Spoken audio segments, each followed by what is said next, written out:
Miarabantsika tombovavy sy tomboko lahy manaraka nyity fandarana manokana efa nolazaina androany atoandro ity iarahana amin'ny Ramatoa Fanirisoa Erinaivo mpitahiry ny fitomboka sepanjakana ministry ny fitsarana. Miaraba Ramatoa Ministra. Miarabanao Tsoara Vojanahary, miarabanao Baby, miarabanao koa Yves Richard, miaraba ny mpanaraka an'izao fandarana zao maneran-nosy sy maneran-tany ihany koa isika amin'ireo haino aman-jery rehetra izay mandefa an'izao fandarana manokana izao.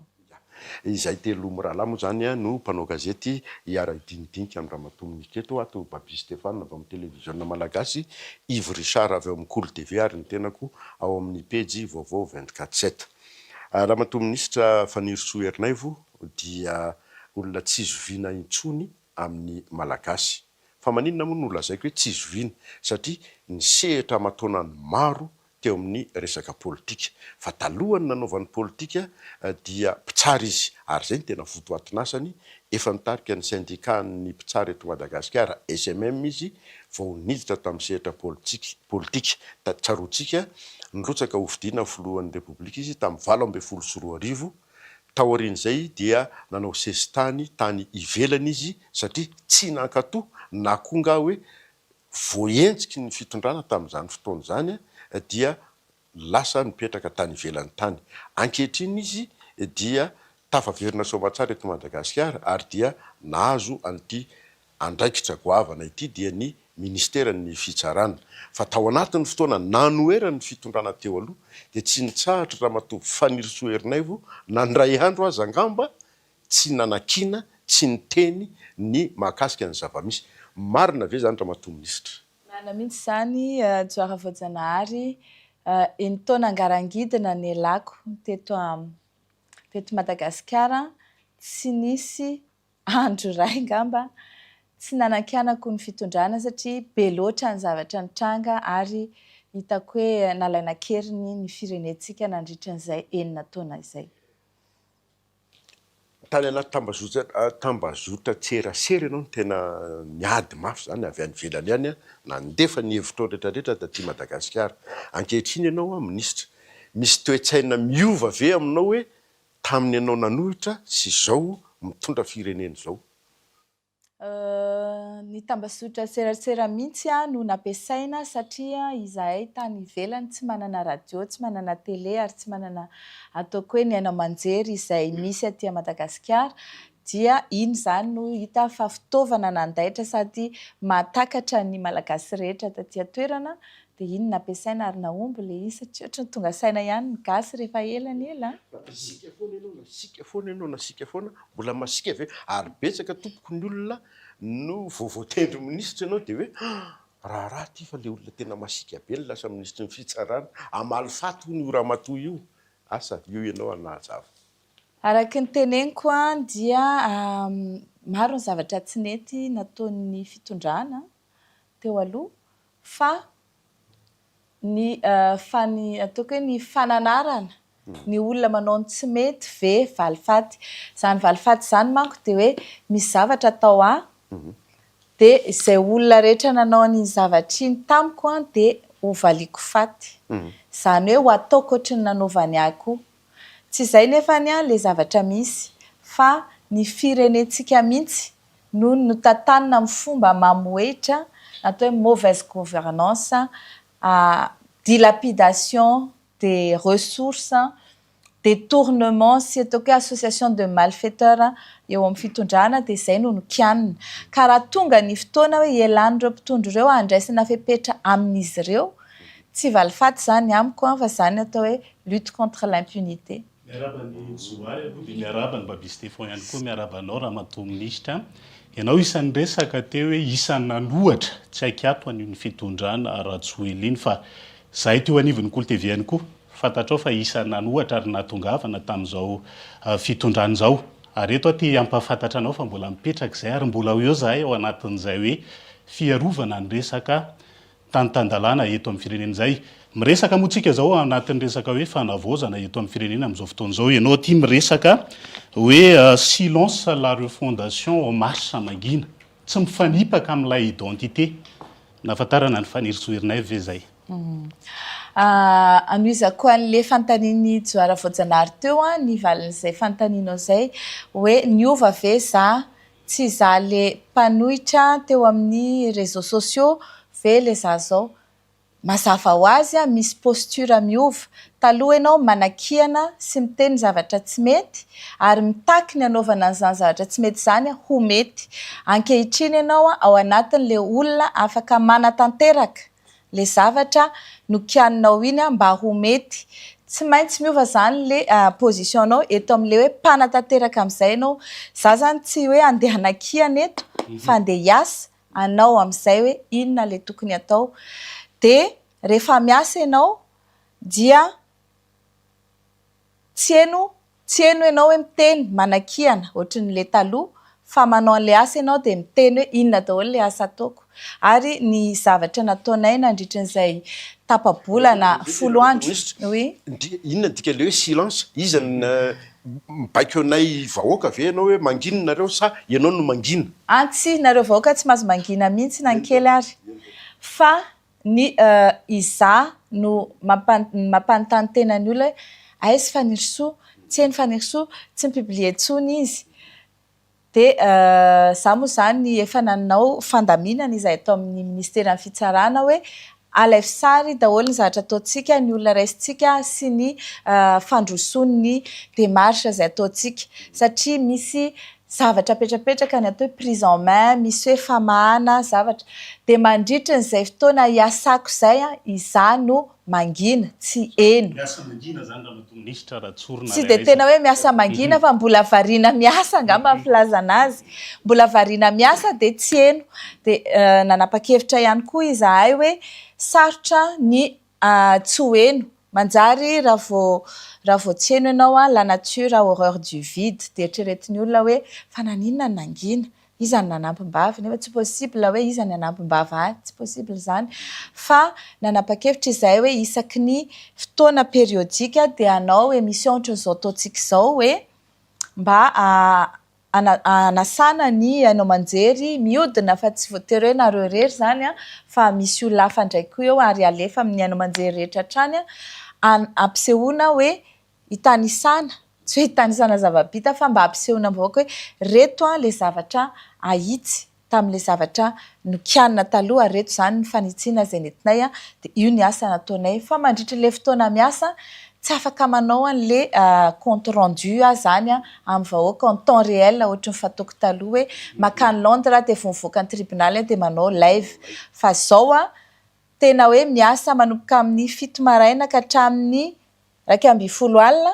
de mba makaina kely matory a de ohatray indray rapitso a de ataontsika isaky ny 10 andro herinandro na eny anelanelany eny a manao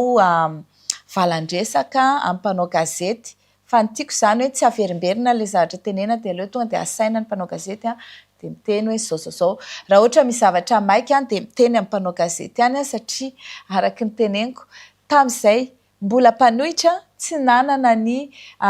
ainao manjery rehetra zay misy eto amin'ny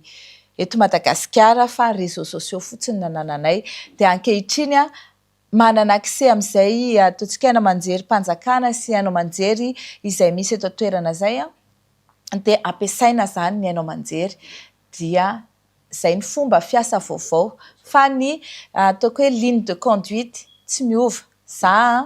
masika foana rehefa tsy mety fa zany hoe tsy midika hoe tsy olombelona rehefa mety kosa ny ataonao manina moa zany asika mangina ianao tany ambadika sao de ny hoe filoham-panjakana sy ny mpikambana eo anivon'ny gouvernemanta hoe raha matofanirysoeriny anay voaloha mangina satria sao de anaratsy au contraire endrika an'lay au contraire vao nanao entretien tsara fantatra tena misy entretien ny fanendrena ny membre du gouvernement fa tsy hoe à la tête du client efa nirisoiny de tonga de mipasse na hoe rakoto iny de tonga de misy volavola ino moa zany volavolan-kevitra hoentinao inona ny projet anao inona ny entinao ao anatin'izay refondation zay vetivetika aloha de tam'izay de efa niteny hoe izaho dia ampiasa ny communication izay ananako sy fazina communication zay ananako a hitondrana ny asa zay ataon'ireo fondation zay gouvernement donc tsy possible zany ho tapenam-bava vao nanomboka zany de efa niteneniko hoe aleo ampiasaiko a le olona mpanaraka anah mba hanaraka ny évolution atsika donc zay zany valintenao hoe tsy possible ho tapenana vavaka ary nekena zay zavatra hoe eny ary a i Gasikara no responsable ny communication serasera fa ianao zany afaka mitondra ihany koa inany ataontsika ato anaty. Herinandro lasa zay no voatendry ho ministra ny fitsarana Ramatoa Fanny Soerinaivo ngamo ianao tsy efa nesorina tsy ho tsara intsony tamin'ny 2012 sa efa nisy fanapahana mifanohitra amin'izay ko satria ihany koa ve voatendry ministra ny fitsarana Ramatoa Fanny Soerinaivo foana avokoa ireo didy mpitsarana 3 taona tranomaizina sy ny didy fampisamborana nivoaka tamin'ny 2012. Ie, misatra anao amin'izay fantaniana zay tena tsara fipetraka. Ny ministra ny fitsarana dia toerana politika. Raha any amin'ny firenena hafa dia tsy voatery ho mpitsara akory ny ministra ny fitsarana fa mety ho olon-tsotra, mety ho maramila, mety ho avocat, mety ho mpandraraha. Zany hoe zay tiany prime ministre sy ny filohan'ny ireo fondation atao io zany no ataony lehibe ny ministèran'ny fitsarana ka mahafehy an'izay ataontsika hoe mission tiany ampitondrana zany ministèran'ny fitsarana zany. Ho an'ny Madagasikara manokana dia tsy niditra tao anatin'izay paramètre zay ny hoe mpitsara ve za sa tsy mpitsara intsony fa hoe mahavita mitondra an'le mission anadiovana ny fitsarana ve za, mahavita an'le mission anitsiana ny fitsarana sy ametraka an'izay balizy fitsarana balizy ho an'ny refondation zay ve za, ary mikasika ny kago manokana hoe nasorina tsy ho mpitsara dia nefa niteneniko foana hoe didy unilatéral sady par défaut, zany hoe par défaut zany tsy natrehana ka rehefa tonga any Madagasikara dia anao recours amin'izany didy mpitsarana zay nanalana tsy ho mpitsara zany. Misy processus moa zay mandeha amin'ny Conseil d'État dia efa en cours. Amin'izao tsika miteny zao zany mbola tsy tafaverina ho mpitsara fa mbola en cours de recours eny amin'ny Conseil d'État. Zay koa dia mampiseho amintsika hoe tsy hoe tonga zany dia verina automatique ho mpitsara satria hoe ministra dia non mandeha ara-dalàna ny recours. Ohatr'izay koa ireo didy anakenina ny fitoriana teo ambony lohako. Zany atao hoe zay ny ilazako hoe tsy nanao exil ny tenako fa nenjehana. Nenjehana ohatra mpamon'olona, nenjehana ohatra mpangalatra nanodikodim-bola nefa tsy nanao ninina teto amin'ity firenena ity sady tsy nanao kolikoly any, tsy nanodikodim-bola, tsy namon'olona, tsy nanonga-panjakana fa ny teny ary nahatratra ny osoka rehetra tamin'ny fifidianana 2018 dia miteny foana ihany koa manakena ny fitondrana dia anakenina ny fitoriana teo ambony lohako. Nanaovanay recours satria arak'izay hoe didy par défaut ireny dia azo anaovana opposition dia natao opposition daholo izy rehetrarehetra dia nitondra ny fiarovan-tenako ny mpisolo vavahay dia natsahatra ny fanenjena satria tsy mitombona izany. Manahoana ny fifandraisanao amin'ny filohan'ny syndicat ny mpitsara amin'izao? Ataoko hoe nisy malentendu taminay sy ny filohan'ny syndicat ny mpitsara. Izy nanana ny position za koa nanana ny positionko. Rehefa taloha kely ny mikasika fomba fijeriny ary za koa nanana ny fomba fijeriko. Misy koa ny honohono mandeha be dia be dia izahay rehetrarehetra zany lasa tao anatin'izay malentendu zay fa talohan'ny talohan'ny nominationko ho ministra fitsarana dia nanana occasion ny fampiresaka izahay ary fanazava hoe za naheno hoe zao izy naheno hoe zao izay sy zany fanazava hoe misy malentendu zany zavatra zany dia nilaza izy fa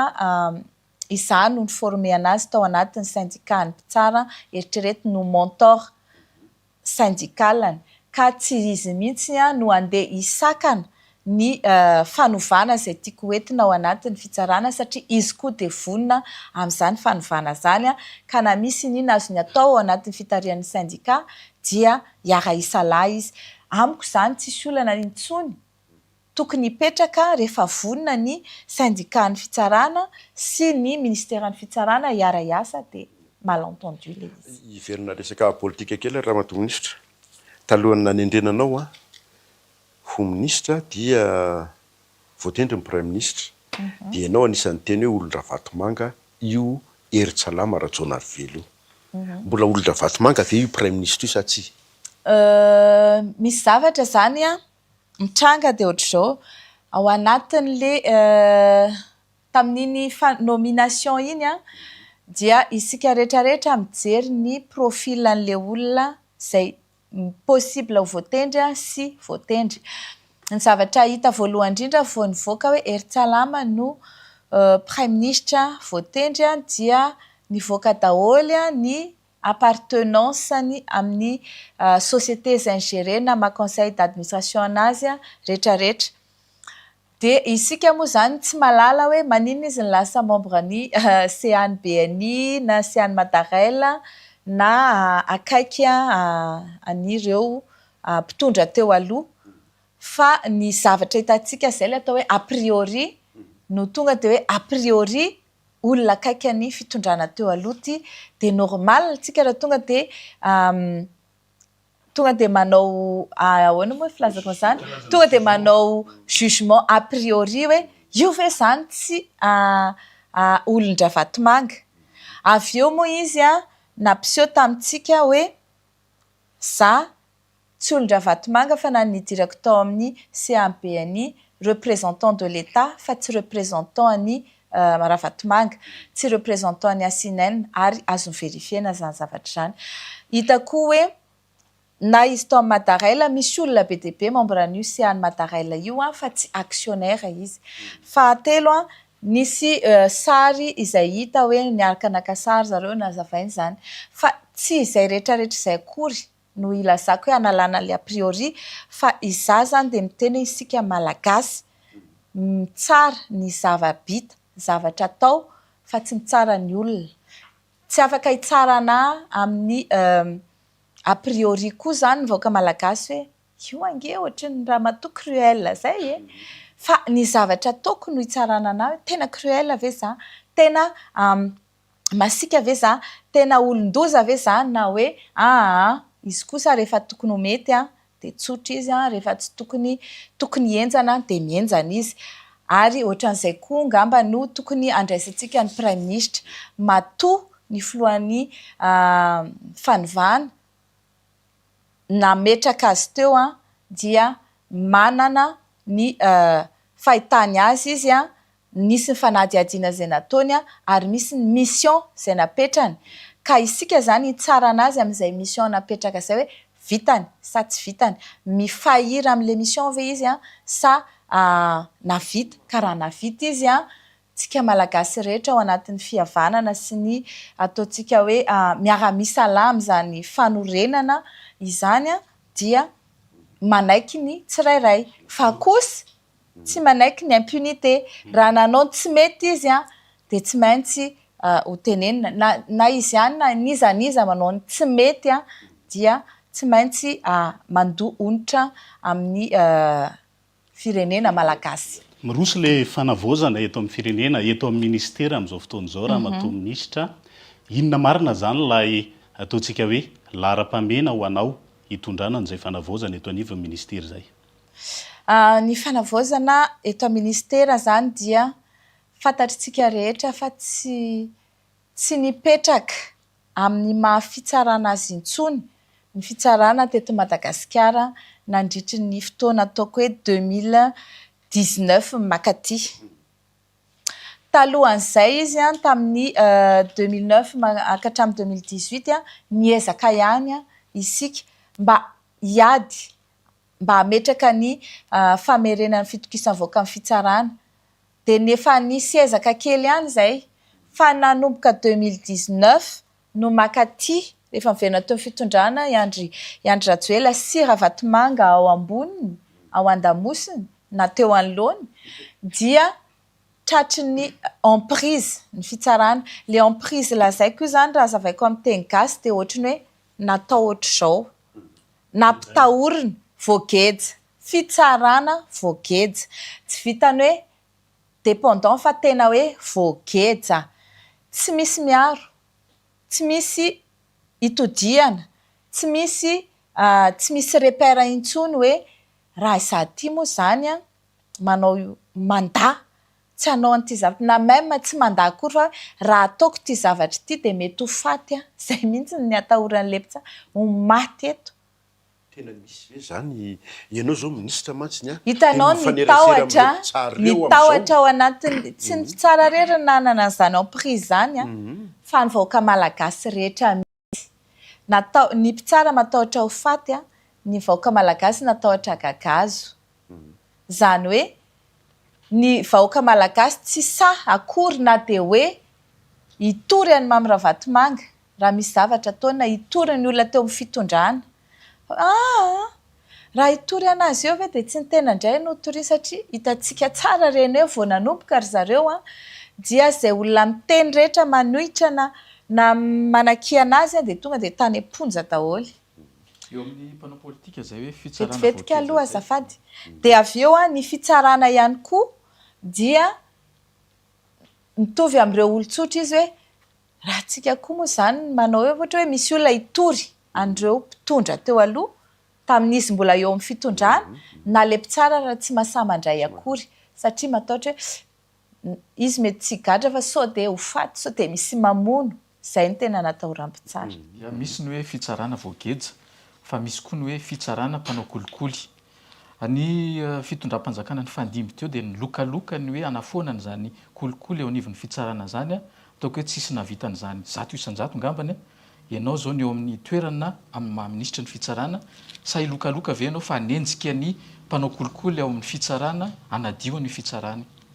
Tsara fipetraka ihany koa fanontanianao. Ny ady amin'ny kolikoly a dia ady lavitrezaka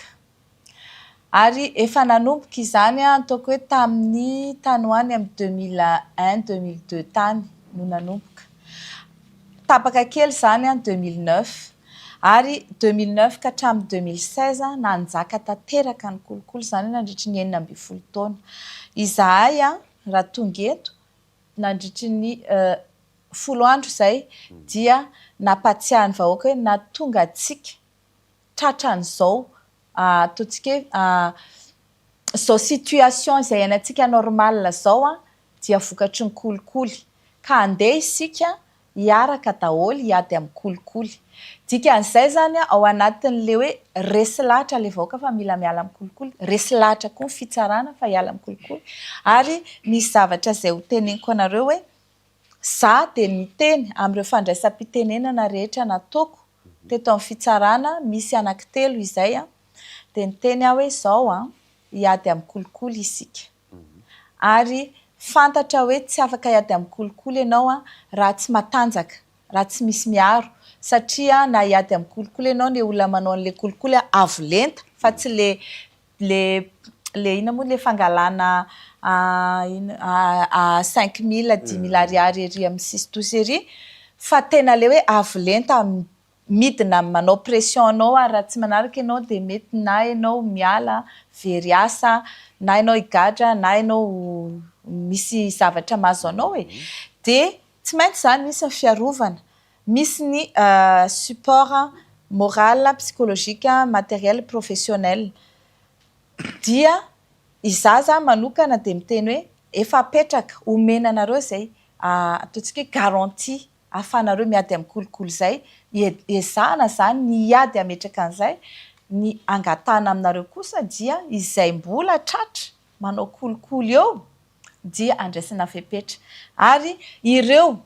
amin'izao tsika amin'ny teny zao manko misy audit daholo ny administration ray manontolo, anisan'izany fitsarana. Ny audit tena mipetraka atao aminay dia eo anivon'ny juridiction. Enquête zany audit zany jerena inona ny dysfonctionnement ao. Raha dysfonctionnement le izy noho ny kolikoly, nisy vola nyraisinao na nisy tena hoe nanao fanahinina ianao zany anao le zavatra tsy mety lasa mety ny tiako tenena ho asiko détail ve hoe afenao le dossier entinao mitsoaka ny disque dur lazainao fa tsy misy ny zavatra misy nefa fantatro tsara zao fa acte-pitsarana tena miexiste io zany atao volontairement abus de fonction zany le kolokolo manko tsy le fandraisana vola ihany fa le abus de fonction le fanararotapahefana raha ohatra zany ka misy tratra amin'izay zavatra de tena hiarany sazy isanambaratongany mety hoe tsy tonga de ho hitanareo spectaculaire be le satria araka izay teneniko tsika tsy miasa sur le hoe a priori na hoe zao hono fa mandeha zany ny audit mandeha ny enquête ny identification iza no nanao inona iza no tsy nanao ny inona de mandeha ny fepetra hitanareo tena spectaculaire raha matoministra le nanalana le mpitsara anankiroa tao mipaka mba azonao resahana kely hoe zoanao vea ny manala olona nanao serment de tonga de asorona fotsiny tsotro zao reo mpitsara ao ampaka aloha de tsara fantatritsika fa mpitsara manana mandat de 4 ans efatra taona zany mandan'izy ireny misy sélection mandalo sivana izy de rehefa afaka an'izay sivana sy sélection amina mpitsara maromaro zay mandalo entretien sy ny rehetrarehetra dia mandeha nomination par décret eny anivon'ny gouvernement de tapitra mandany possible izy mbola ho reconduit indray mandeha raha ohatra ka zay no tapaky ny gouvernement dikan'izay tsy afaka asorona ohatr'izao izy hoe tonga de asorona tsy ho membre ny PAC par contre afaka atsahatra le atsahatra zany dia suspension fa rehefa anao an'izay suspension zay dia ny comité de suivi évaluation zay misy ny ministre ny fitsarana ny CSI ny Bianco ny coordination any PAC ny cour suprême ao anatiny de ireo zany mijery hoe inona no angatahana an'le suspension inona zavatra atao hoe reproché inona zavatra anakianana an zareo mitombona ve le fanakianana mety ve ny anatsara anazy mba tsy hitohizan'le zavatra kianina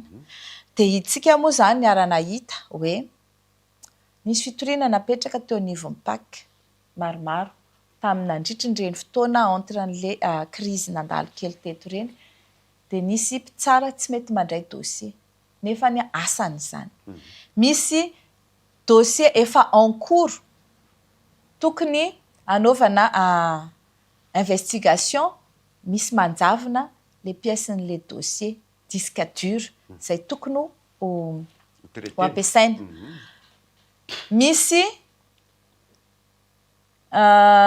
enquête tokony ho atao amin'le dossier zay natonga anay tany Maurice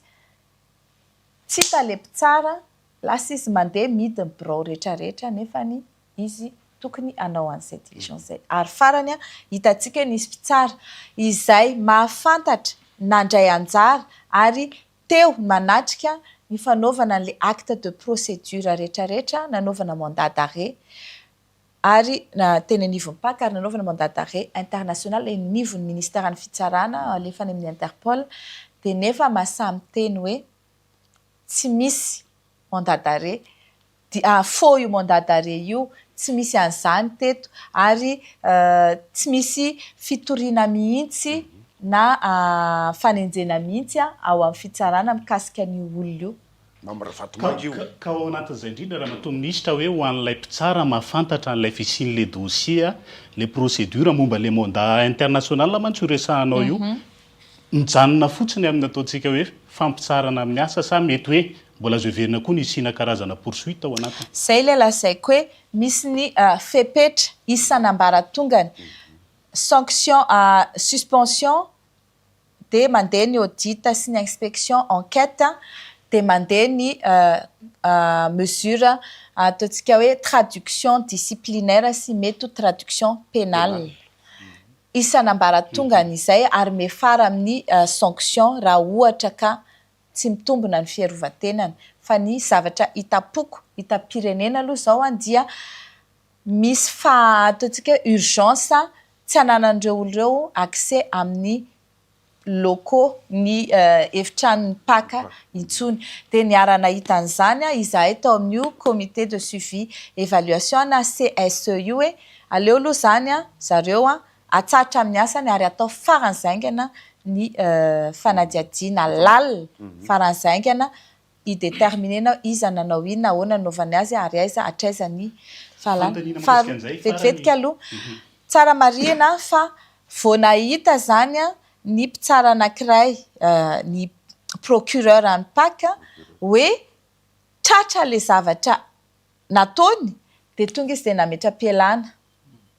tsy niandry akory an'le hoe andeha les conseils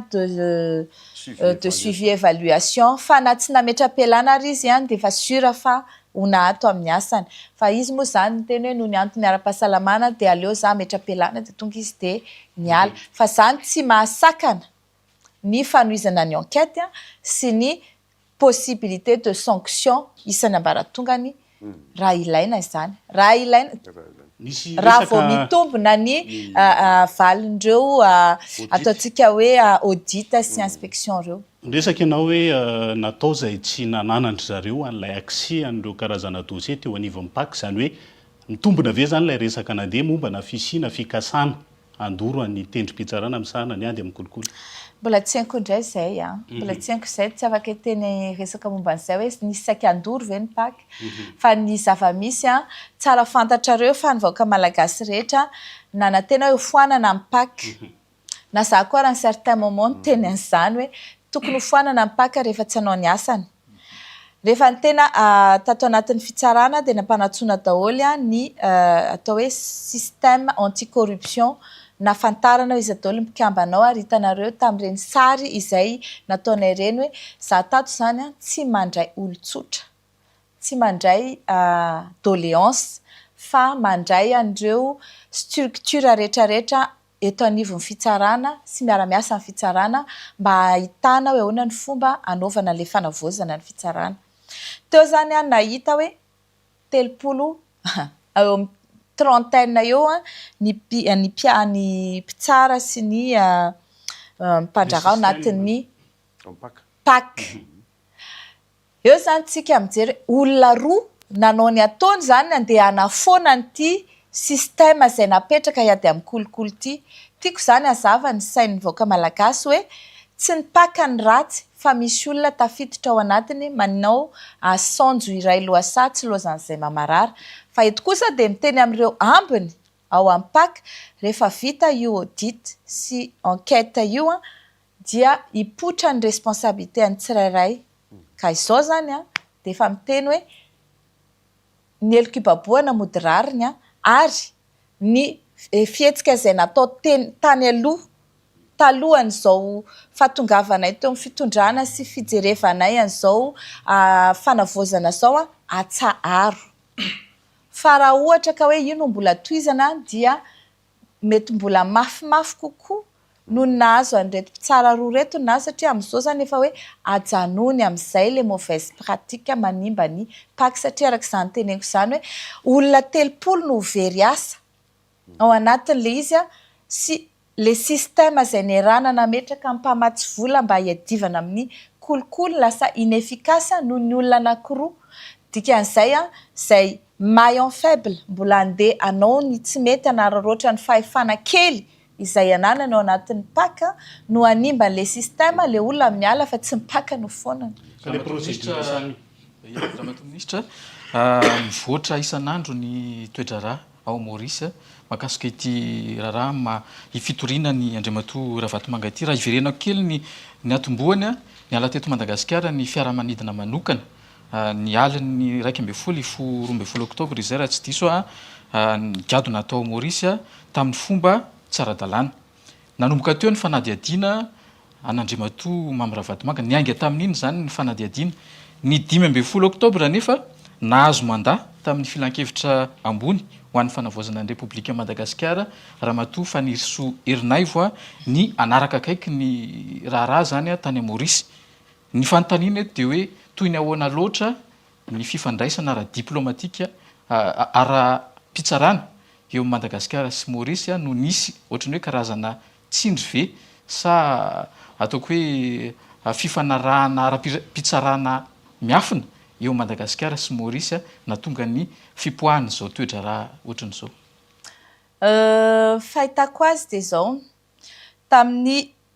11-12 octobre dia tsara fantatrareo fa nisy fihetsika hafahafa nitranga teo amin'io fotoana nisian'le autorisation d'atterrissage io.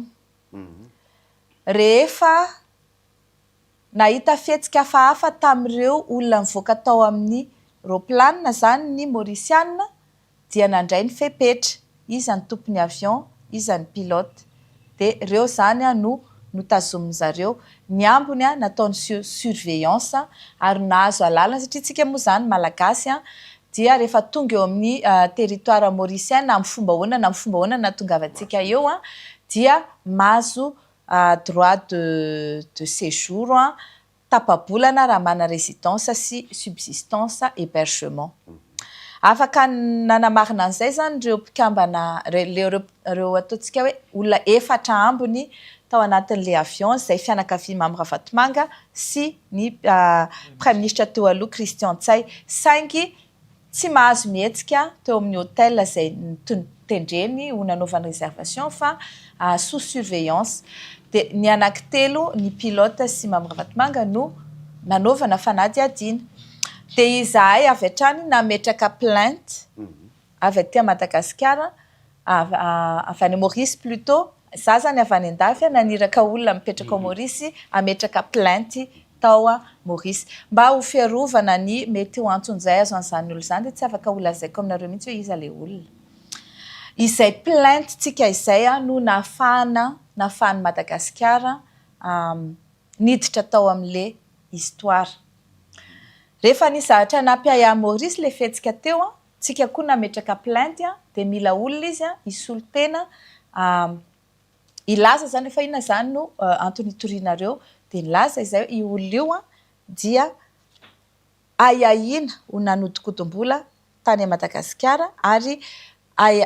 nametrahana fitoriana marobe any Madagasikara ary mety impliqué ihany koa amina raharaham-pitsarana maro any Madagasikara. Izay zavatra izay nefa mila olona manana ny fahaizana manokana ohatrana zany hoe juriste na olona mahalala ny mombamomba izay pitsopitsony eo amin'ny fitsarana sy eo amin'ny tontolo politika malagasy izay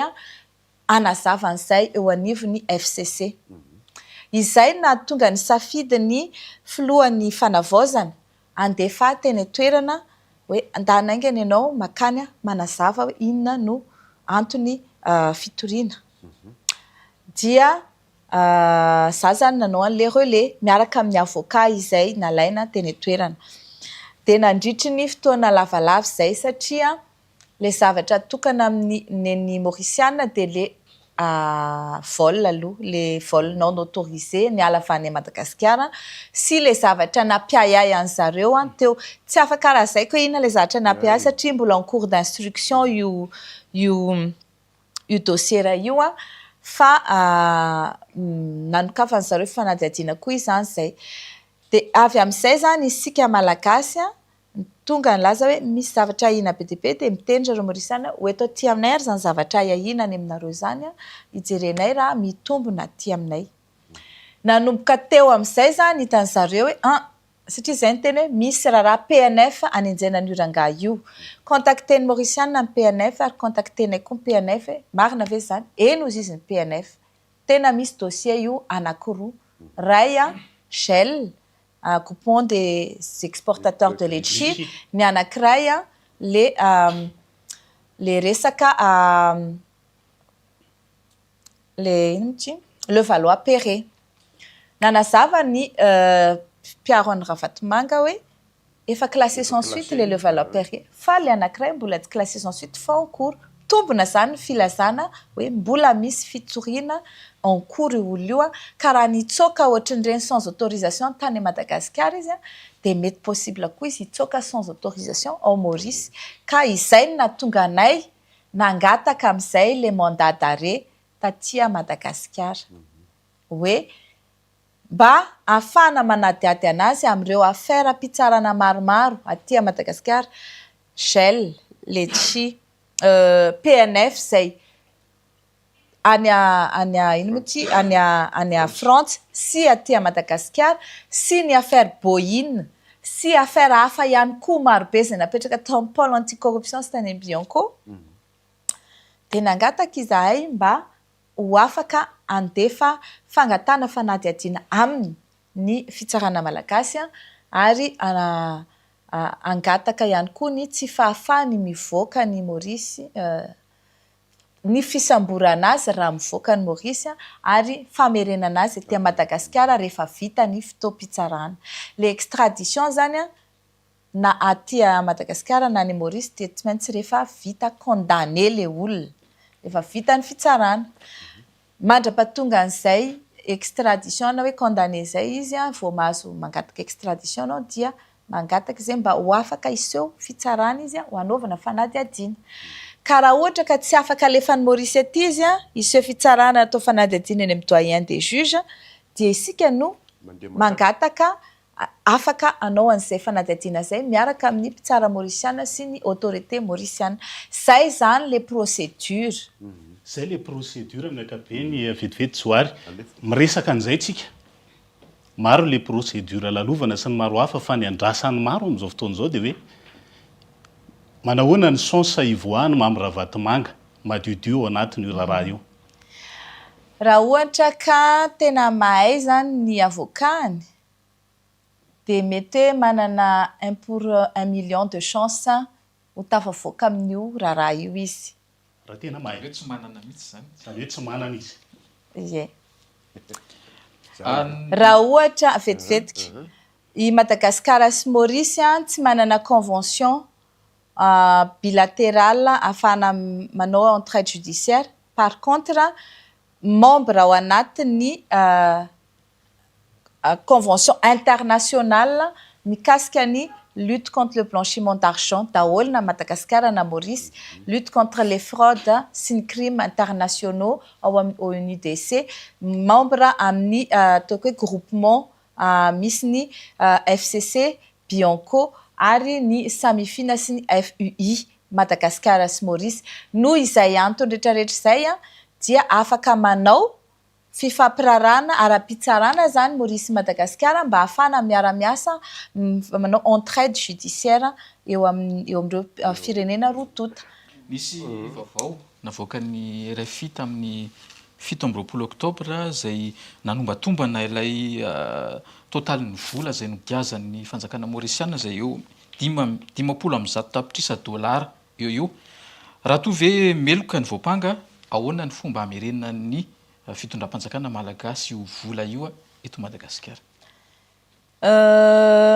Ohatr'izao zany fandeha andreny suspicion de blanchiment reny. Ao a Maurice dia fantatritsika fa offshore pays fanaovana investissement offshore dia afaka mametraka vola ao ianao amina société etc. Tsy ny fametrahana vola no eloka, tsy ny fananana vola amin'le banque offshore no eloka, fa na Maurice zany tsy manaiky hoe ametrahana vola maloto ny fireneny. Mila vola izy apetraka ao fa vola madio ary manana izay engagement international zay lutte contre le blanchiment d'argent et les crimes transnationaux i Maurice. Zany hoe izy mihitsy zany tsy afaka ampiasa volan'olona izay azo avy amina eloka tany amin'ny firenena hafa tany. Azonareo ilay izy? Faharoa, rehefa misy olona zany hita hoe zavatra mampiahiahy dia mahatonga an'le gel des avoirs eo amin'le compte. Ny vola hitany amin'ny compte marobe izay ananany mamyravatomanga ao tsy 50 ihany fa 20 no gelé 180 millions fa mbola mihoatra an'izay no ao. Ary raha tsy diso ny fitadidiako dia any amin'ny 630 millions de dollars anoany amin'ny compte-ny rehetrarehetra. Fa ny gelé zany zao 180. Zay ny hitany Maurice hoe ny gelé. Mampiahiahy anazy. Fa izy manokana tsy afaka. Tonga dia hoe ilaza fa vola maloto io na vola madio fa misy ny ahiahy dia le ahiahy zay zany mila avadika porofo. anjarantsika malagasy na zay firenena hafa milaza hoe vola maloto io no mitondra an'izay porofo izay. Izay zany no asanay amin'izao, asantsika amin'izao dia mana-porofo fa nisy ny ataontsika hoe malversation financière na ny elokarabola nataony Mambra Vatomanga taty Madagasikara ary misy sorabola zany ka raha mi-coïncide amin'io montant io na mihoatra an'io dia mitombo le vola hogiazana ary rehefa tapitra amin'ny fotoam-pitsarana rehetrarehetra ka voaporofo zany dia manana obligation Maurice amerina an'izany vola zany any amin'ny kitabolam-panjakana. Lasany vetivety papier zafady. Efa misy ve zao zay le porofo alefatsika malagasy hoe tena blanchiment ty nataon'le rangahy zareo Mauriciana. Tsara fantatra. Ino dossier? Tsara fantatra fa ny mitady porofo sarotra fa ny indisy be dia be. Zay aloha ny tena Ary entre parenthèse kely tamin'izahako anisany nanao interview anazy tamin'ny talohany nandanany dia io porofo foana no narangarangany tamiko zany hoe eto porofo aiza porofo za tsy nanana porofo so manana ianao raha mahatonga minisitra. Na isy ary aloha le porofo tsy afaka omeko anao fa ny eny amin'ny fitsarana zany rehefa misy le ayay dia misy ny zavatra tsika rehetra mahita eto Madagasikara fa nanao trafic d'influence goavana be teto i Mambra Vatomanga. Ny trafic d'influence dia afana dia anisany atao hoe infraction de corruption et assimilé. Anisany kolokolo zany trafic d'influence zany. Izy zany tena nana influence goavana tamin'ny économie malagasy. Manao monopole, manao raquette, hoe angalana vola ny mpandraharaha mba ahafahany mandraharaha eto Madagasikara. Zay ny zavatra hitantsika sy henontsika iainantsika fa ny famadihana an'izay zavatra heno sy hita zay ho porofo hoe tia mihitsy ny porofo tsy azo ivalozana dia mila ny fiaraha-miasa ny malagasy rehetra. Zany hoe ny olona victime, nisy orinasa victime, ny olona izay niara-niasa taminy, ny olona izay nampiasainy, ny olona izay tsy nanaiky niara-niasa taminy, ny orinasa izay voatery niara-niasa taminy, zany rehetrarehetra zany no afaka mitondra an'izay porofo izay hoe nisy fanomezana hoe ahoana ny concrétisation an'izay trafic d'influence, ahoana ohatra nahafahanao nahazo des taxes. Normalement ianao mahazo des taxes dia normal tsy mandoa taxe intsony 0 ariary.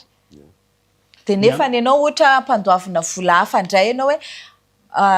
mena des taxes ianao fa mandoa vola aty amiko. Ohatran'izay le atao hoe concussion dia mampiasa an'ilay influence ananany izy mba hanaovana an'izay. Dia na koa hoe ao amin'ny ohatra fampiasana société écran. Normalement rehefa orinasa eto Madagasikara ianao dia mandoa etra eto Madagasikara impôt sur les sociétés, impôt sur les biens et services. Dia ny chiffre d'affaires anao sy ny bénéfice-nao no hanaovana an'izay. Amin'ilay fampiasana an'ilay société écran dia ahenanao zany ny bénéfice-nao sy ny chiffre d'affaires anao fa lazainao fa ohatra hoe 100 le izy. Dia hoe io ny vitan'ny bénéfice sy ny chiffre d'affaires an'ilay société anao. Amin'io 100 io lazainao fa 30 fotsiny ny bénéfice-nao fa ny 70 charge de fonctionnement masokarena. Ka ity 70 ty anakaramanao société any Maurice na any amin'ny compte offshore any ka ianao ihany le société io. Zany hoe manokatra société offshore ianao dia le 70 ataonao any lazainao fa nanakaramana ny société ohatrany hoe fournisseur. Tsotra kely ny fanazavako anazy. Raha vao manao ohatr'izay ianao dia izay no atao évasion fiscale na dumping. Dia io société anao io amin'izay avy eo no tena mivarotra an'ilay zavatra ataonao na tena manao an'ilay asa tena ataonao manao facturation any ivelany dia ataony 500 ohatra ny facture. Dia le 500 iny 100 mandeha aty Madagasikara sy déclaré fa ny 700 mijanonao. be dia be ny olona manao an'izany ianao raha vatomanga ve nanao an'izany raha fahalalanao azy ao anatin'le fanadihadiantsika fa anisan'ny zavatra nataony izay a ary ao anatin'ny zavatra taony satria misy zavatra tsy afaka teneniko a mba tsy ahafahan'le avokana na le 1 million de chance anafaka ny clientministre zany doany ve miantso an'ireo rehetra voakasika mety hoe manana ampirofo a anatona ministera sa hoe efa ao anatin'ilay fandrafetana n'ilay blokana dossier nareo ho alefantsika pirofo any sa manahoana les deux izay zany a dia ao anatin'ny fandrafetana ny fanangonana ny pirofo rehetra mitoaka amin'ny tendany a anapirofona an'izany zavatra lazaiko izany hoe raha ohatra ianao a ka ahenanao ny chiffre d'affaires anao mba tsy andoavana le hetra tokony hiditra dia sy lasa mahantra kely ny trésor public ambany kely ny vola miditra amin'ny hetra lasa vitsy kely ny tena mandoa dia ny orinasa natsanganao ohatrany clonenao zany orinasanao teo Maurice no tena mahazo an'ilay chiffre d'affaires nefa ny ao offshore dia sady mahazo ina moa ty tsy mandoa ny letra tokony alohany aty amintsika izy a no tsy déclaré ao anatin'ny PIB national ihany koa io tsy misy rapatriement de devise fa mijanona Maurice le izy dia avy eo izy indray lasa hoe panao investissement partiel aty afaka mindram-bola ao Maurice izy a nefa ny raha betsaka ny chiffre d'affaires ty afaka mindram-bola aty izy mampiodina l'économie misy conséquence marobe izy fa zao misy andraikitry ny fitondram-panjakana ihany zany zavatra zany teo aloha amin'le hoe emprise monopolisenao ny zavatra rehetrarehetra voatery le olona mitady fomba aiza raha ny afahana miala amin'le monopole misy ataonao redressement fiscal isaky mihetsika le olona normal izy raha mitady fomba anenana n'iny redressement aiza raha ny andoavako mba tsy andoavako n'io zavatra mio papan'io satria tsy marina io redressement io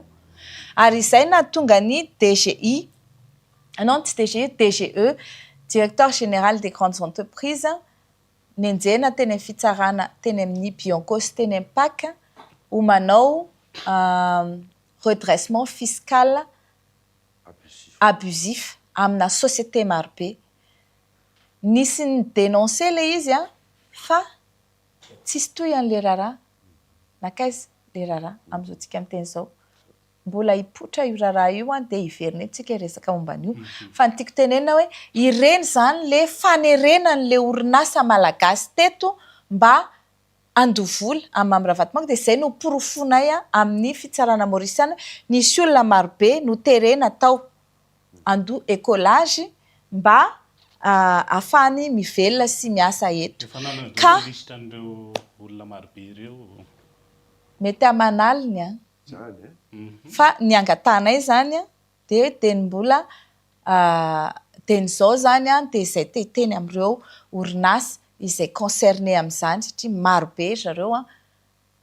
aleo to dia manantona dia miteny hoe zao no nahazo anahy zao no nataoko za voatery nanao an'ilay satria zao ny antony reto daholo ny élément proof rehefa be dia be nge manao an'izany dia ireo olon'ireo indray no mifampiaro dia tsika koa miaro an'zareo a dia mijany tototo maniarany le emprise efa niala ho azy izy nanala an'le emprise tsisy ampando écolage nareo zany tsony eto ary afaka miasa malalaka nareo a iezahana any amin'ny sehatry ny ministère samihafa any nijery an'izay refondation économique zay fa ny anahy moa zany eto le judiciaire tsy tokony ampatahotra koa zany fanatonana ny ministera ny fitsarana ao anatiny ho an'le olona satria sao dia matahotra ihany koa tsy manatona ministre fitsarana fa manatona ny instance izay apetraka satria mbola ho resahako avy eo ina le zavatra apetraka ny olona zay tena atao hoe ny olona izay afaka mitémoigner amin'izany emprise zany trafic d'influence zany fandoavana écolage teto zany dia ho arovana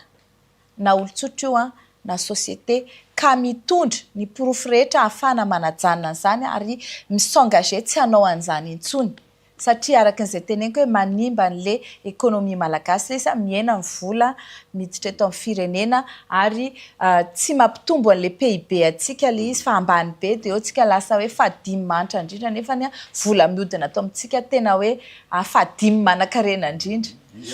zany anisan'ny mpandraraha malagasy vitsy mpanambola mpampiasa vola goavana teto Madagasikara zany mamy Ravatomanga izany a tsy any ny tiako atongavana fa sao de hoe toy ny zavatra roa lela ihany ty zavatra mitranga eto Madagasikara ty satria raha misy ny mpandraraha Mauritiana voaroroy amina afera toy izao eto Madagasikara manana ny fahasahiana toy ny ataony any Maurice ve Madagasikara ny fitsarana malagasy ny anenjika mpandraraha goavana ohatran'izao. Zay mihitsy no ezahanay apetraka hoe anana fahasahiana amin'izay ny fitsarana malagasy anenjika ny olona na gasy io na tsy gasy ka mandika an'izay tratra zany amin'izay fandikan-dalàna zay ary izay no nitenen'ny Prime Ministre hoe tsy safidianana havana na namana na fianakaviana ty fanavozana sy ady amin'ny kolokolo ty fa zay tratra de efa mampamangy any. Donc zay zavatra zany zava-dehibe mihitsy no ho antsika fa zay no politika n'ity gouvernement ary hitantsika hoe ilaina zay itsika malagasy rehetra ny ilan'izay satria taloha rehefa mahitahita ianao de tsy voahenjika fotsiny tsotro izao de manohy an'le ataonao ihany raha mba nijanona mola izy koa maninona fa mbola vao maika tohizana x10 fa amin'izao zany de hoe mila sanction exemplaire tsika mila hoe cas exemplaire dissuasif hoe mampitsahatra an'le zavatra rehetrarehetra de tonga de aleo mipirina fa grave ty ary mila fahatongavan-tsaina koa hoe le izy tsy hoe hamono ny olona rehetrarehetra ary zay le lazaiko hoe za tsy tonga anao chasse aux sorcières fa tonga hoe oreto tapitra le filalaovana tapitra le fanaovana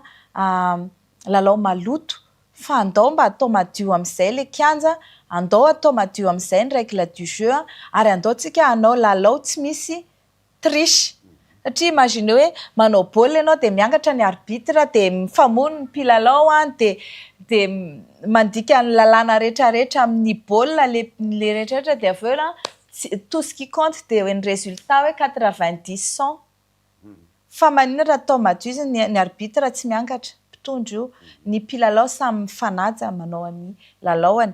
ajaina daholo ny lalàna rehetra mifehy an'le taranja zay le ataoko hoe cadre légal ajaina ny lalàna de aveo jerena hoe iza nandresy iza ny tompony koa.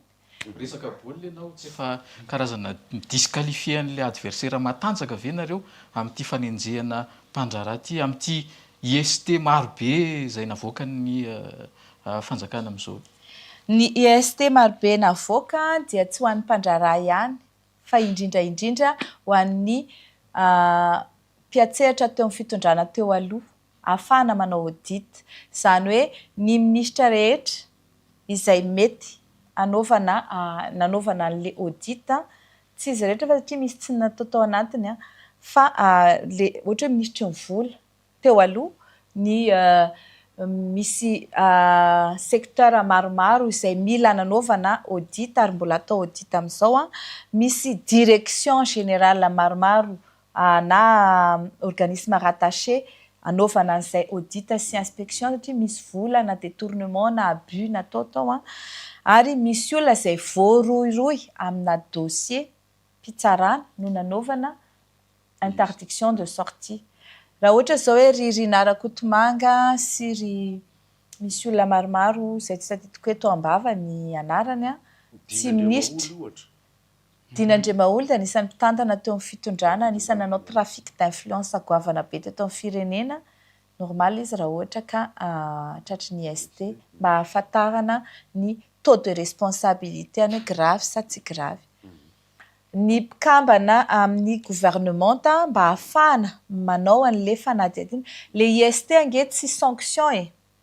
mesure conservatoire reny mesure provisoire hoe mba ahafahan'le olona miseho eo amin'le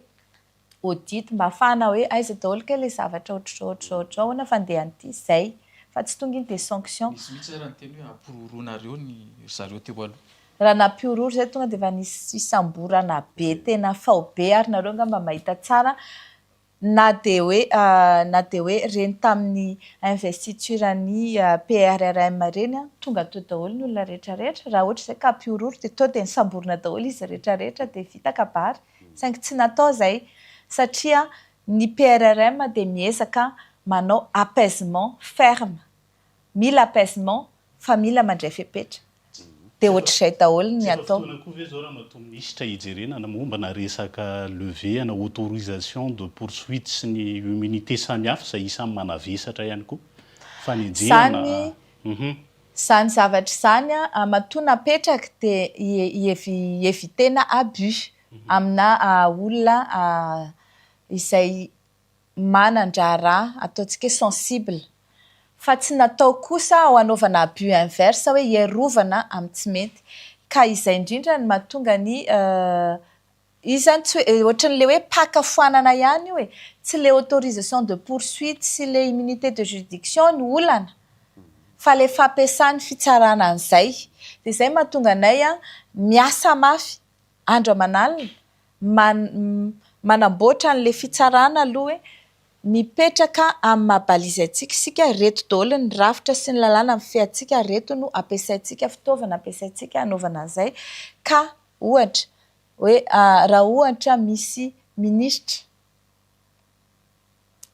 ao anatin'le mandany kanefa izy nanao ny asa maha-ministra azy no enjehana de ny haute cour de justice no mitsara azy fa ao anatin'ny mandany iny izy ka manao délit eloka tsotra na eloka bevava dia tsy ny haute cour de justice no mitsara azy fa ny fitsarana tsotra fa ny tahotry ny mpitsara taloha ohatran'ny olon-tsotra rehetrarehetra tsy asahanao an'izany noho n'lezay emprise hoe kosa hoe de andeha hanao enquête na manomboka hatrany amin'ny Bianco PAC ny juridiction de jugement de PAC na hoe ny any amin'ny TPI any amin'ny procureur président sy ny any amin'ny tribunal de première instance isan-karazany ery Madagasikara matahotra le pouvoir politique foana hatramin'izay de tsy mahasahy mijoro amin'izay satria tsisy miaro kosa izy raha ohatra hoe ireo olona ireo nge ny ankabeazany membre du gouvernement nge manana basy daholo gardicorne zay de efa mampatahotra le vahoaka tsotra de ny mpitsara lasa ohatra ny vahoaka tsotra ny fieritreretany anazy de tsy nasana nenjika de zay zao miezaka hoe ataony fiarovan-tenanareo ifampiarovana nareo ataovy ny asanareo mba hisian'izay ataontsika hoe sanction exemplaire amina gros poisson fa tsy hoe andeha to de tsy sambory daholo amin'izay ny olona nandoa 10 000 5 000 intérim social Mamravatomanga foana vetivety tsoary farany Mamravatomanga foana no ohatran'ny voaresaka fa Andry Rajoelina manahoana ny resaka ngaty tena tsisy dossier afaka anenjehana azy mihitsy andraso aloha Mamravatomanga sy Andry Rajoelina dia samy manana dossier ary tsara fantatrareo fa efa misy ny démarche ataonay zay olazaiko rehefa avy eo kasika an'izay satria non misy natao secret d'instruction ary hitanao ma stratégique an'le izy raha vao tenenao meloa de tonga le trondro de mipiritsaka dikan'izay tsy azo tonga ty tenenina le izy fa aleo rehefa voasambotra le trondro zay vao tenenao inaka le nanenjehana anazy dikan'izay tsy tairina aloha zany ny dobo rehefa ohatra ianao andeha anjony fa aleo aloha izy calme eo de mieritreritra izy kay za ty tsy nenjehana de mbola afaka manakarama mercenaire andeha ampitahotahotra satria tsara fantatra de zareo de tena miezaka manao an'izao rehetrarehetra izao anakaramana mercenaire anankirotana anay ça c'est entre parenthèses fa ny tiako tenena de hoe tsy Mamravatomanga rery fa Andry Rajoelina sy izay olona teo akaiky an'zareo ihany koa izay hitapoko hitam-pirenena fa nanao fanapara-pahefana na namotika sy nanodikodom-bola teo amin'ny firenena anisan'ny teneniko amin'izany Naina Andry Tsitohaina dossier CUA SMGD sy CNAPS nisy nahita moa zany araka naka sary tamin'ny DG-ny CNAPS teto any de ny olona mieritreritra avereny le volana afindramina ny CUA tsy ny DG-ny CNAPS iny le napindrana volany CEA fa le DG-ny knapsa teo aloha zay lasa PCA ny Airlines sam'izao. Iny aloha zany okazava. Satria iny le DG-ny knapsa teo aloha iny dia voatazona vonjimaika tany am-ponja tamina dossier anankiray nefa n'izay mbola nametraka fitoriana be dia be. Mikasika an'ireo détournement rehetra tao ary ny syndicat-ny knapsa koa dia nametraka fitoriana fao be mikasika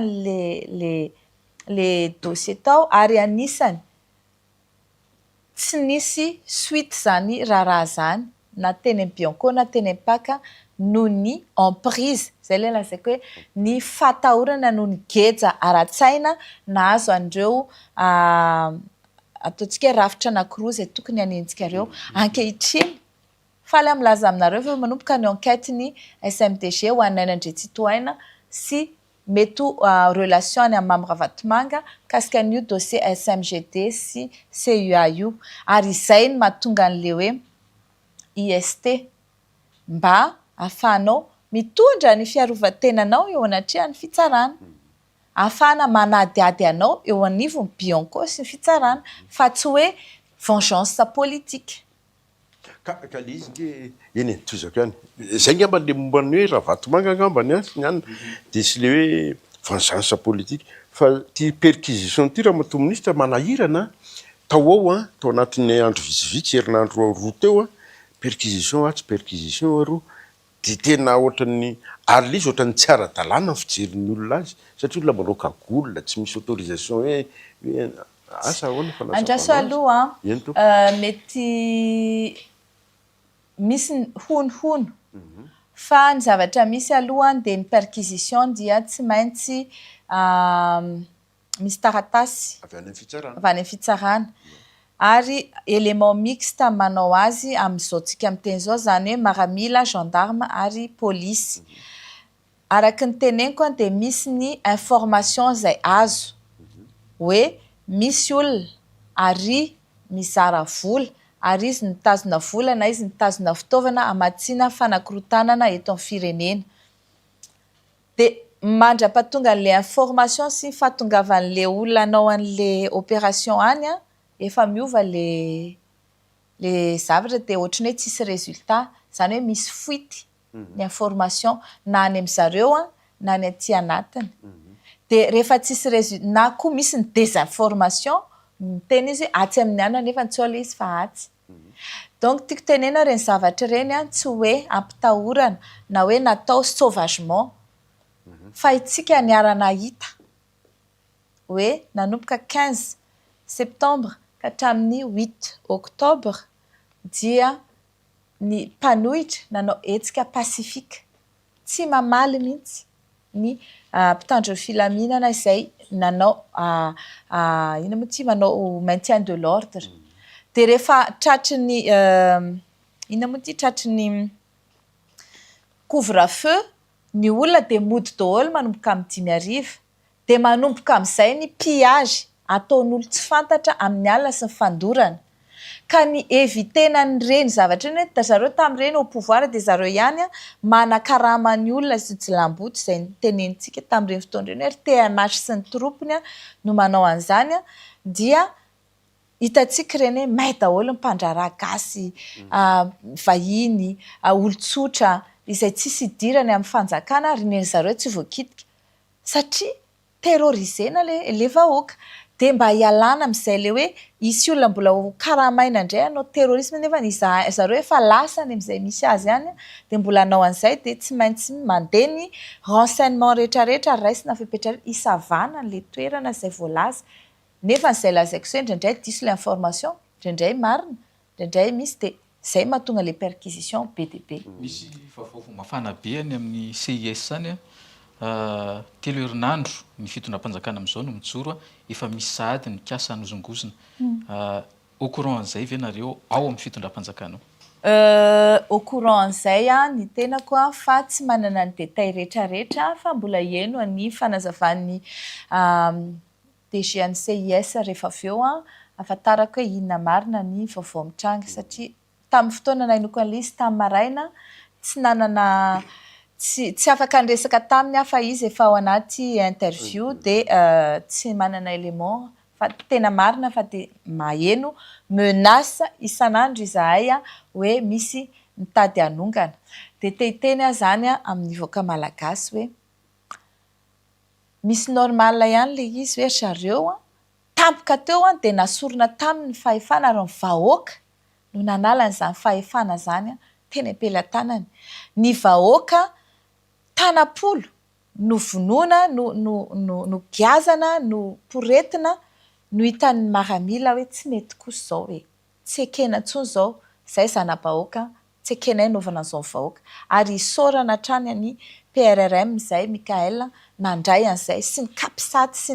ny polisy sy ny maramila rehetra izay nivondrona nanampy an'zareo satria tratrany antson'izay ny vahoaka malagasy de tsy tonga saina le mpitondra teo aloha hoe hoay tapitra ka izy ity zany lalao tsy amintsika ntsony le fitondrana de miezaka izy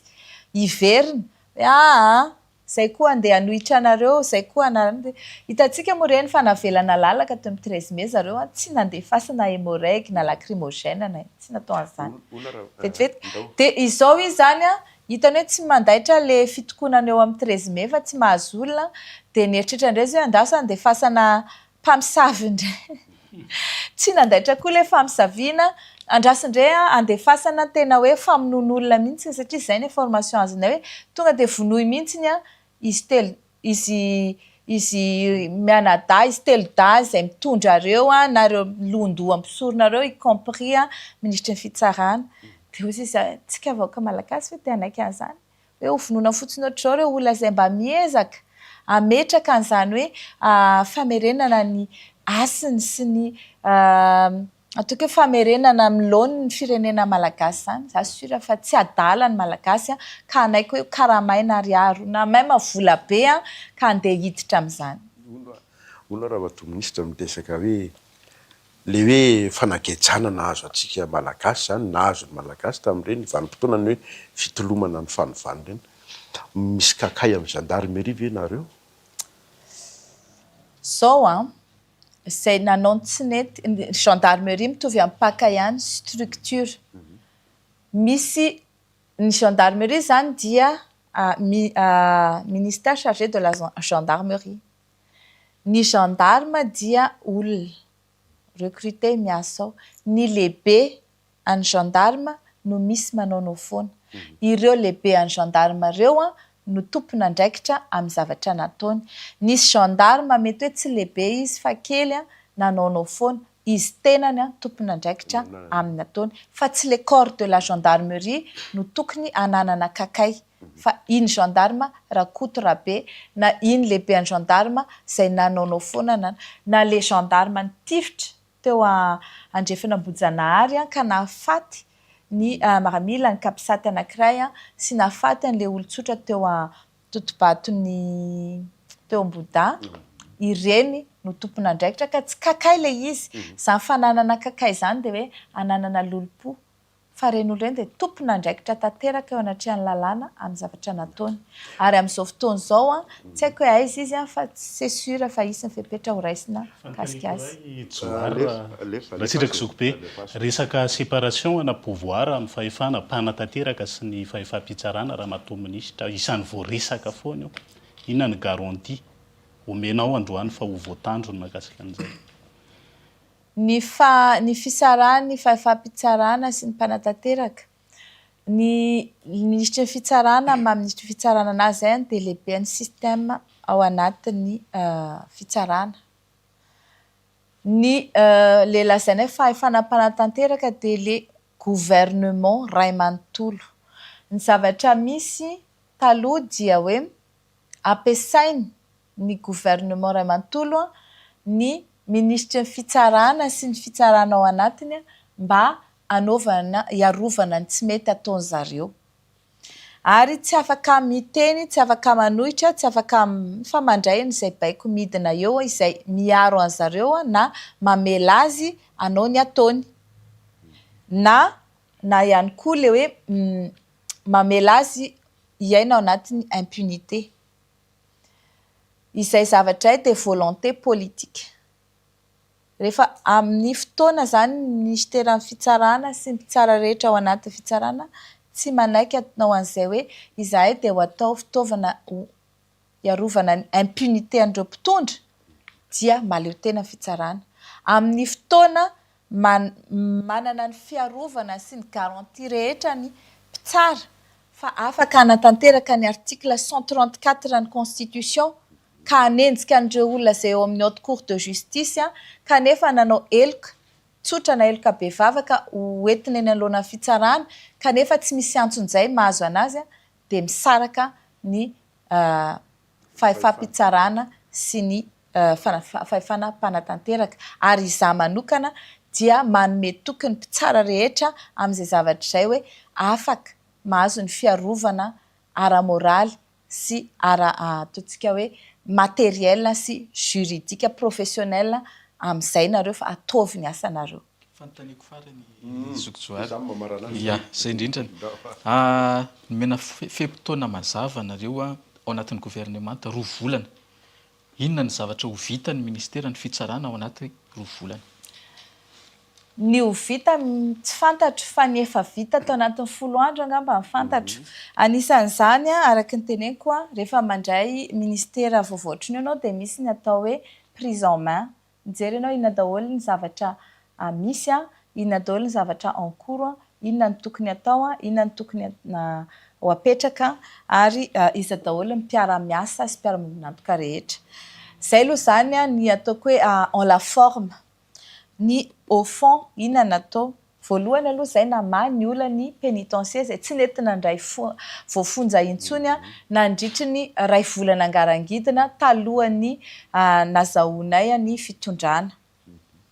Tao anatin'ny herinandro anefany nandraisako ny fahefana teto amin'ny fitsarana, nandraisako ministera amin'ny fitsarana dia niezahana nitondra ny vahaolana amin'izany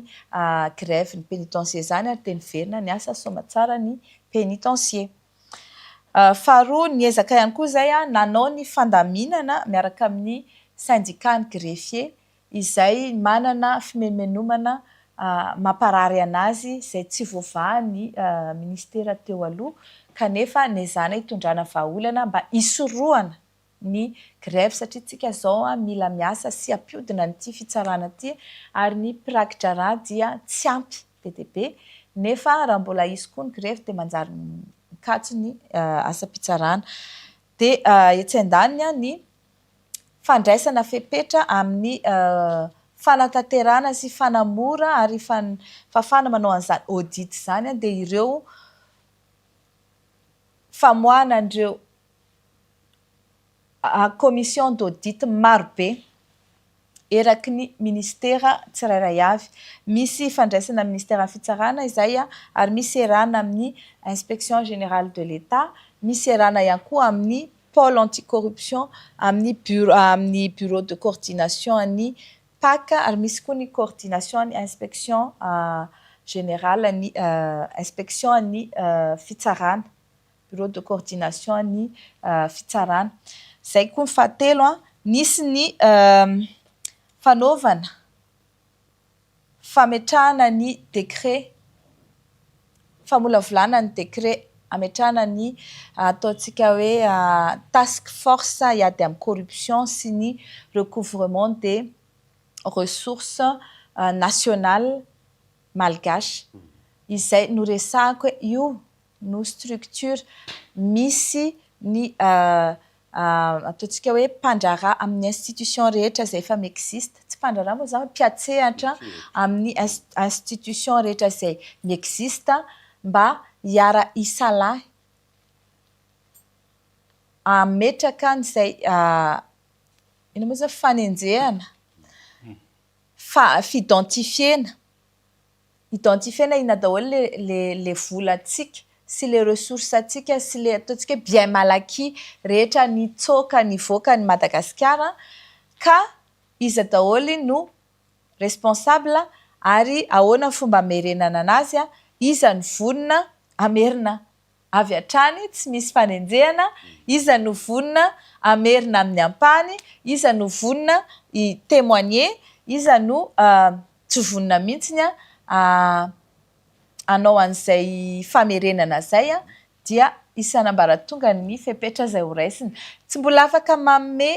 détail be anio fa aleo ivoaka le décret de hisy fanazavana koa am'izay fotoan'izay hoe inona tsara ny fandehany fa nisy chiffre goavana be navoakanao madame Fanitosoerinaivo de hoe 5 000 milliards de dollars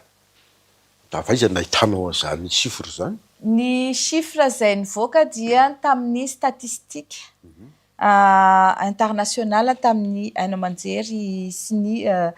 média internationaux ary ny renseignement izay azonay hoe mahatratra hatrany mbola mihoatra an'izay raha no chiffre hitanay mahatratra amina milliard de dollars ny vola malagasy tokony hiditra aty amin'ny kitapo-bola ao anatin'ny PIB malagasy kanefa dia misy fuite de capitaux sy fuite de ressources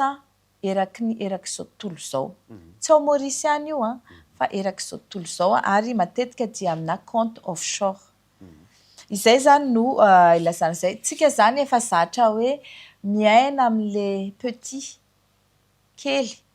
vao mahita hoe 100 millions de vola be zany fa raha ny tena marina kely ary zany montant zany raha hoe volume na vola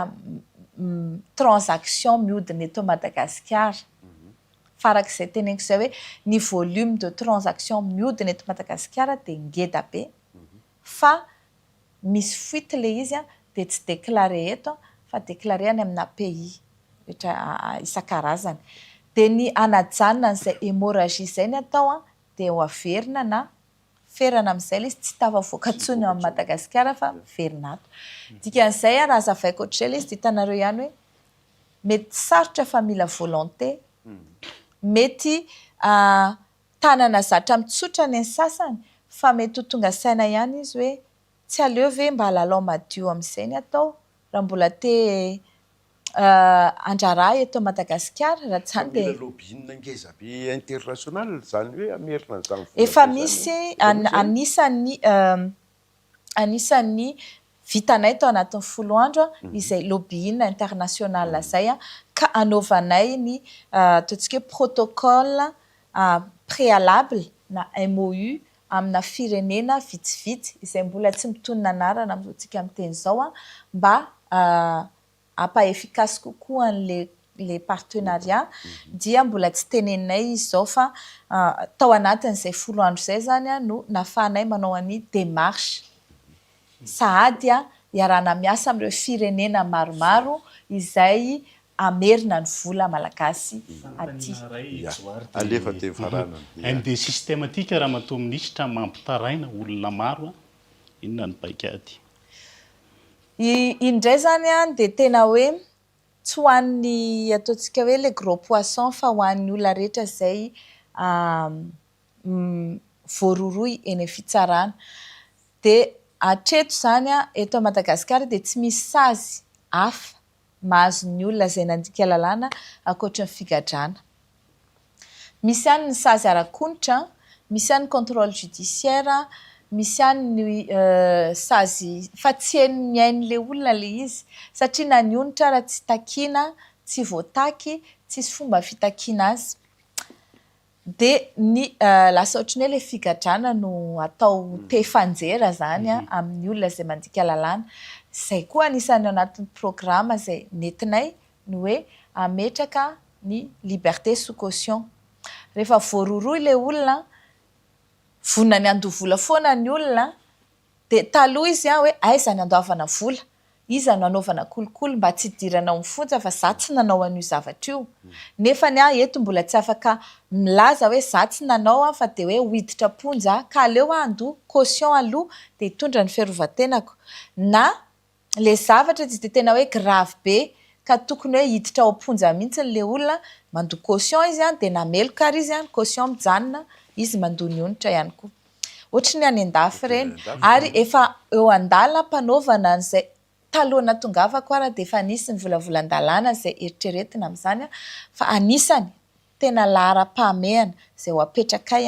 io liberté sous caution io mba hiadina amin'ny kolikoly hiadina amin'ny fahafenon'ny fonja ary ihany koa ny peine alternative à l'emprisonnement zany hoe misy asa hafa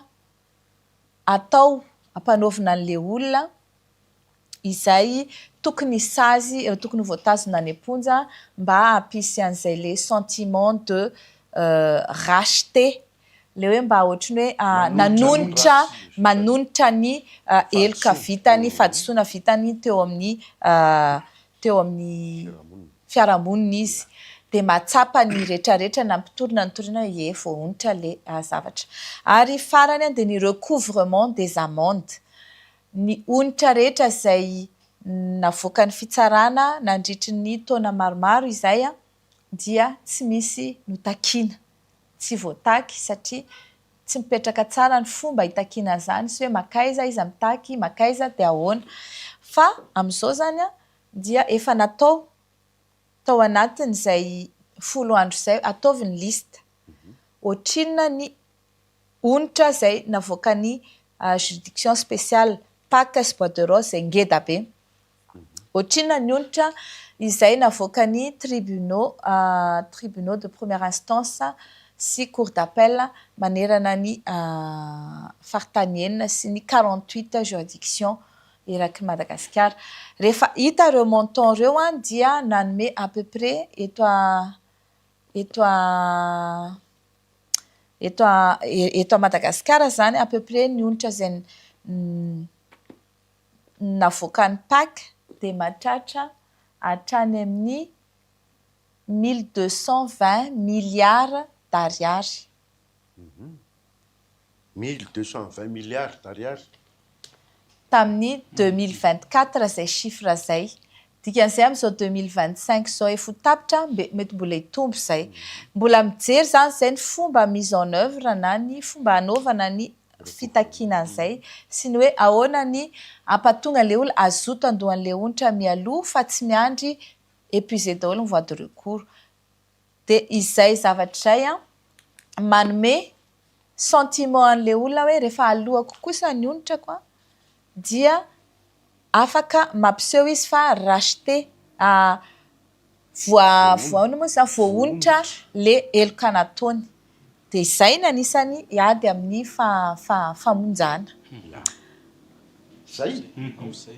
asa mbola manakambary raha matombonisika ny tiako ambara kely angambany de zao hoe ny fahatongavanay eto amin'ny zao toerana zao dia tsy atao hoe ambition professionnelle tsy hoe tanjon'ny fiainako de ho minisitra fa ny tanjon'ny fiainana dia ny anana firenena vanina mpiarabelona mpiaraka mpiray firenena aminao miaina anatin'ny fiarahamonina vanina salaire décent, vie décent, misy jiro sy rano, misy asa mahavelona, misy fianarana ahafahana manana perspective d'avenir tsara ka ho anahy manokana sy ho an'ireo izay tovy hevitra amiko dia ny politika dia natao an'izay ametrahana ny inona ny anjara birikinao hitantanana ny firenena mba hahatonga ny firenenao ho vanina rehefa vita ny andraikitrao rehefa vita ny adidinao tonga ny vita ny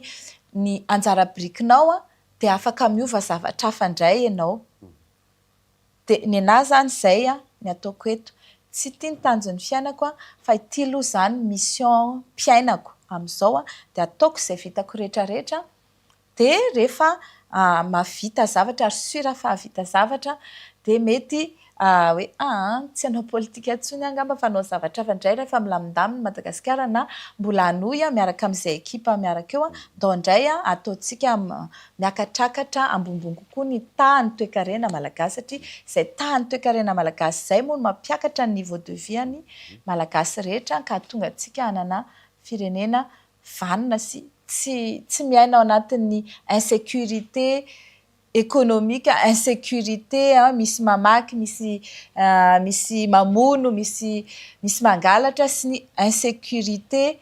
morale. Sao de higadra, sao de voasambotra, sao de ho bedy, sao de. Ya. Sotranao. Misaotra antsika rehetra ihany koa nanaraka an'izao fandarana zao ary misaotra nareo telo mirahalahy nanaiky ny fanasanay amin'ny ety amin'ny ministera mba hanao zao fandarana manokana izao. Ianao nisorana Ramatoa Minisitra nanokana fotoana lava tsy ho anay fa ho an'ny vahoaka malagasy indrindra satria andraikitra lehibe ny tananao ito amin'ity ministera ity sy eto amin'ny firenena ko dia mirary soanao. Misaotra indrindra tompoko. Tapitra ny fandarantsika veloma tompoko. Veloma tompoko.